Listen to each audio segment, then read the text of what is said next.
Assalamualaikum. Bagaimana kabarnya teman-teman? Semoga semuanya dalam kondisi sehat walafiat. Pada kesempatan kali ini kita akan berbicara tentang sedikit barang sama dengan lebih merdeka. Teman-teman, barang bisa menjadi jangkar, bisa menahan dan menghalangi kita dari minat atau bakat baru. Barang juga bisa menghalangi hubungan, karir, dan waktu bersama keluarga, menyedot energi dan semangat berpetualang kita. Pernahkah kita menghindari mengadakan pertemuan sosial karena merasa rumah kita terlalu berantakan untuk dilihat? Atau tidak menghadiri pertandingan anak karena harus bekerja lembur demi membayar cicilan kartu kredit? Pernahkah kita melewatkan kesempatan berlibur ke tempat-tempat unik karena tidak ada yang menjaga rumah? Sekarang, lihatlah sekeliling ruangan tempat Anda duduk saat ini. Bayangkan ada seutas tali yang mengikat setiap barang pada diri kita. Ada yang terikat pada lengan, pinggang, dan kaki. Agar lebih dramatis, teman-teman bisa mengganti tali dengan rantai ya. Sekarang, cobalah berdiri dan bergerak. Semua barang itu ikut terseret, bukan? Akan bergerak mengikuti dan berdentang-dentang di belakang teman-teman. Tidak mudah ya.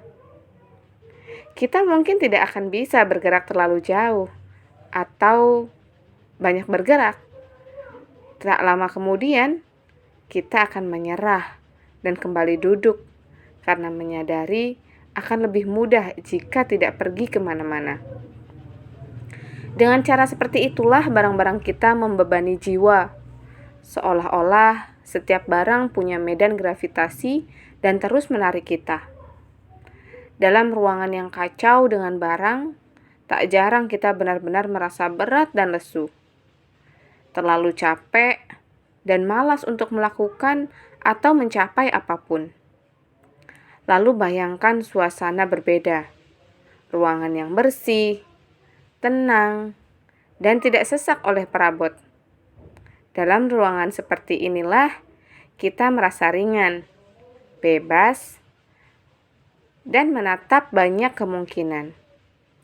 Tanpa beban barang-barang yang kita miliki, kita merasa lebih berenergi dan siap melakukan banyak hal. Dengan bayangan ini, bisa jadi kita tergoda mengambil jalan pintas, yaitu menciptakan ilusi mengenai ruang yang rapi dan bersih. Mudah kan? Cukup pergi ke supermarket, membeli wadah-wadah cantik, dan ruang minimalis pun akan langsung tercipta. Sayangnya, sekedar memasukkan segala barang ke laci, keranjang, atau wadah lain bukanlah jawabannya. Karena barang-barang yang tersembunyi, entah itu di lemari, gudang, atau tempat penyimpanan lainnya, tetap ada dalam pikiran kita. Agar mental kita bisa bebas, kita pun harus melakukan perubahan yang sungguh-sungguh. Pertimbangan lain adalah selain membuat ruangan sesak dan membebani pikiran, barang pun menguasai keuangan kita lewat utang yang kita gunakan untuk membelinya. Semakin besar nilai hutang, semakin sulit tidur, dan semakin terbataslah kesempatan kita. Seharusnya bangun pagi dan memaksa diri melakukan pekerjaan yang tidak kita sukai bukanlah perkara kecil. Dan semua itu kita lakukan untuk membiayai barang-barang yang tidak lagi kita miliki, gunakan, atau bahkan inginkan. Padahal ada begitu banyak hal lain yang bisa kita lakukan. Selain itu, jika menghabiskan seluruh penghasilan dan mungkin juga tabungan untuk barang, sama saja kita menyia-nyiakan sumber daya yang seharusnya bisa digunakan untuk hal lain yang lebih bermakna, seperti les seni atau investasi pada bisnis baru. Bepergian adalah analogi yang tepat untuk menggambarkan rasa merdeka yang ditawarkan oleh cara hidup minimalis. Bayangkan saja betapa repotnya menyeret 2 atau 3 koper berat setiap kita akan berlibur. Setelah cukup lama menanti kesempatan berjalan-jalan, kita tidak sabar untuk menjelajahi tempat tujuan begitu pesawat mendarat. Tapi tidak bisa. Kita harus menunggu dan menunggu. Menunggu koper di tempat pengambilan bagasi, lalu membawanya keluar bandara. Rencana menaiki transportasi umum hanya rencana. Mengingat banyaknya barang bawaan, lebih baik memanggil taksi. Langsung pergi berkeliling kota pun tidak mungkin, karena harus singgah di hotel untuk menaruh tas-tas yang kini menjadi beban berat. Lalu, setibanya di kamar, kita justru tidur karena kelelahan. Sebaliknya, minimalisme membuat kita dapat bergerak lincah.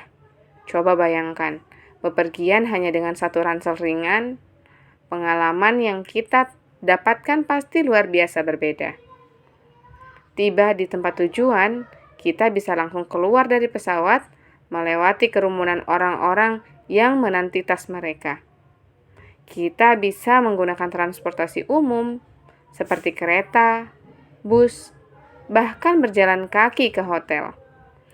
Sepanjang jalan, kita bisa menikmati pemandangan, suara, dan aroma kota asing karena memang punya waktu dan energi untuk itu.